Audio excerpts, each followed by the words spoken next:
Oh, hi there, dear viewer. Want to hear a story? A long time ago, I was just a young and experienced HHL player.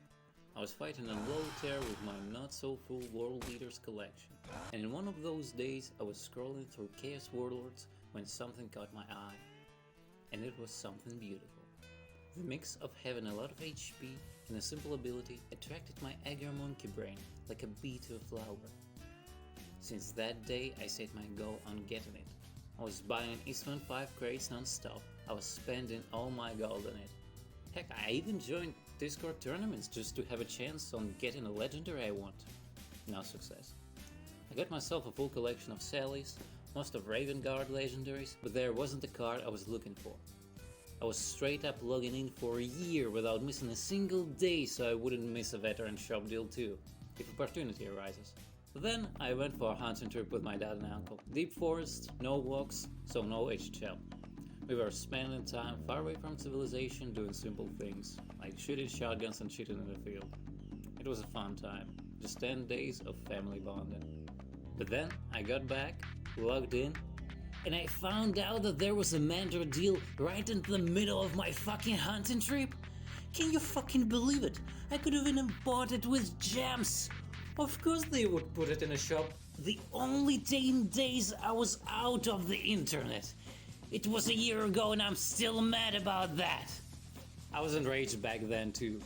I melded in the Discord, I wrote to the support, no effect. I straight up told EG to make all my gems go away around 5k. Just give me my goddamn card. I deserved it. No answer. I missed my only opportunity to get the Warlord of my dreams in an easy way. I never liked EG much, but from that day, I started to hate him. I focused on tourneys even more. I kept spending all my gold on Eastman 5 crates. Still no card I was looking for. But on one tourney, I got myself into a finals. Like many times before. Didn't really expect myself to win this one.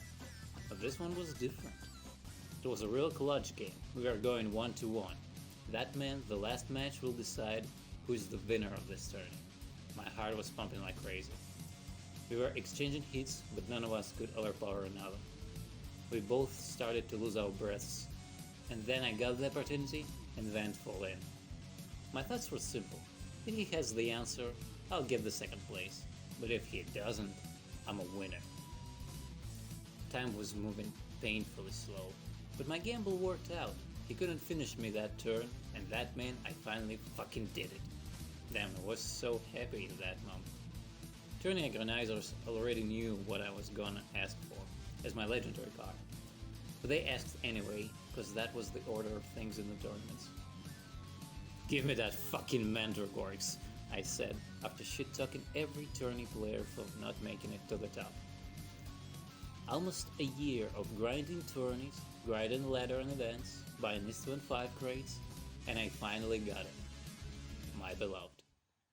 So anyway, let me teach you how to play this wonderful neutral Warlord, after Shadow of the Warmaster dropped and deleted a lot of good cards for it. Let's get the easy stuff out of the way. Mandra has slow initiative, but with a semi-good ability and a lot of HP, the game plan is simple. Use your ability as much as often to chip enemy Warlord's HP. Don't be afraid of getting smacked in the face, we have enough endurance to tank it and keep our game plan going. Remember, Mandra is a neutral Warlord, and they are rarely forgiven when you make a mistake. Simple misplay can be fatal to you, so stay focused, we ain't playing full-grown solitary deck after all. Let's look at our cards, cause some of them ain't as simple as they seem. Counterattack is very random, and that's a shame. At least it gives you a cheaper AoE once in a while. Kai is Kai, nice to have, can generate good answers most of the time. Void in City, just one energy draw, except those rare moments when you need to cock a duelist Warlord from his lethal range. Also, never use your counterattack when you have those two cards in your hand. I swear they will eat your cost reduction. No one needs Void or City for 0 energy in a low initiative Warlord. Remembrancer is GOAT. Sometimes you can steal a hard removal, sometimes a weapon with Bloodthirst, sometimes even a mission reward. I love this card so much. Our slider isn't here for draw, it is here to regain energy, so you can use your AoE and ability at the same turn. Don't waste it just for draw, unless you're really desperate. We have both Void and City for that role. Good timing with ability Arrow's AoE combo can be a game changer. Common Bridge is a common bridge. All I can advise you, don't use it too early, cause this deck is filled with tactics. Use it later in the game to get a tactic you actually need in the moment. Avenger Strike is amazing. I love this card. Yes, it's just 2 damage for 2 energy, but oh my god, this is something low initiative Mandra needed. Infiltration Mission is also great. Mandra benefits a lot from cards that do damage, and this one applies gem before target receives a ping.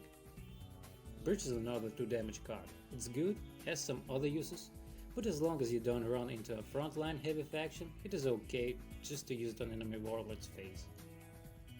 CC is CC. Can get you some OP shit Mandra actually needs to win from this one. Grenadier Auxilia.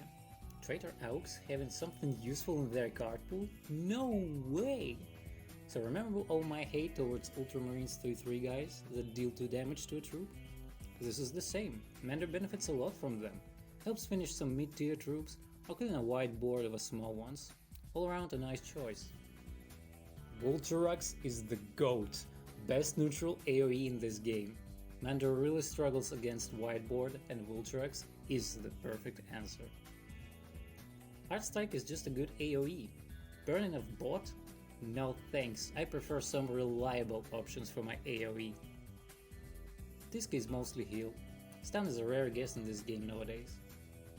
Manifest is used to either get away from lethal range, or to turn Mandra into the thickest neutral warlord there is.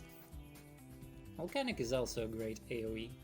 Yes, it is also damages us, but trust me, you gotta be using it when getting 3 damage to your face is a much more preferable option.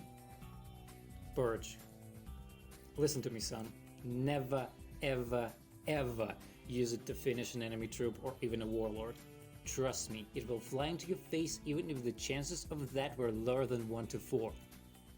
The only time it is a good idea to do is when a chance of getting 4 damage to the face is still better than getting much more damage to your face from the whole enemy board. Forge Master is mostly a hard removal bait to force your enemy to lose tempo. Yep, that's it. Well, sometimes he survives and it is usually a good option to use his ability to get some fat troop, or just go face to get closer to lethal. Sexa is a neutral hard removal. Yes, I know guys, you hear it all the time, but remember, neutral warlords are rarely friendly to new players, with not so full legendaries collections. Well, now when you know the basics, I can invite you to a Mandra Maniple August event. The year I got Mandra, I convinced every Mandra owner I know to play Mandra in the ladder for a whole month, in a faint attempt to get it to the meta report. So this year... Hold on, what is it?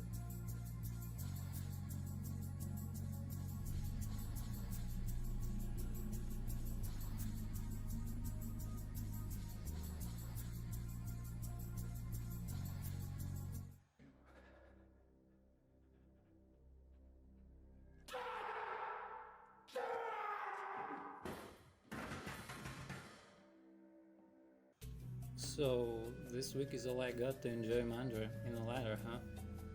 That's fucking sad. And I need to wait until the 1st of September to see if EG gets some new fun natural warlords. In all honesty, I don't think Mandra is that strong. Heck, I even have a feeling that new Abomination is a better version of it. Mandra is a good pick against decks that rely on a semi-strong troop and a warlord. Board goes too wide, Mandra gets overwhelmed. If the enemy deck is too much focused on a warlord, most of the heal is more energy efficient than burn cards nowadays. Especially neutral ones. Mandra still holds up against Raven Guard and Night Lords, can tackle some neutral warlords, but it is an old design. It was already an old design when I got it a year ago. I guess on this somber note I'll finish this video now. I'll make an edit of a couple of interesting games I got with it, as a farewell to my favorite HHL Warlord. Maybe I will make a legacy deck for Mandra too, when first of the type of cards drop.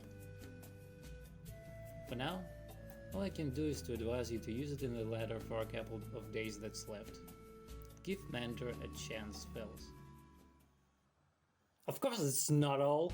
It seems that devs really fucking hate Mandra, and I can fucking prove it.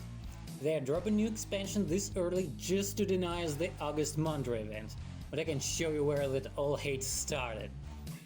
Do you know those stupid ass choose events, where EG makes it look like people use their events for anything but grinding gems and new cars? Mandra was a prize for one of those. Here, take a look. See something weird? Yes, original Mandra was terrible, and it was obviously chosen simply because Chaos side of that event was much stronger. Since then, devs were forced not only to buff it, but to remake Mandra into a Warlord that lost in that choose event. Mandra became a constant reminder that no matter how much they'll bullshit us with, "Hey, it is for you to decide," Mandra will be sitting there, telling us that it's all a fucking lie, that all those events were rigged, are rigged, and will be rigged. But imagine if we got Royal Mandra. With mech counterattack, there would be 3 Horus lifers. One is always at your disposal. And the art of a Royal Mandra looks much better than the art of a Chaos one. That's I gotta admit. That's all, folks. Fuck it, G.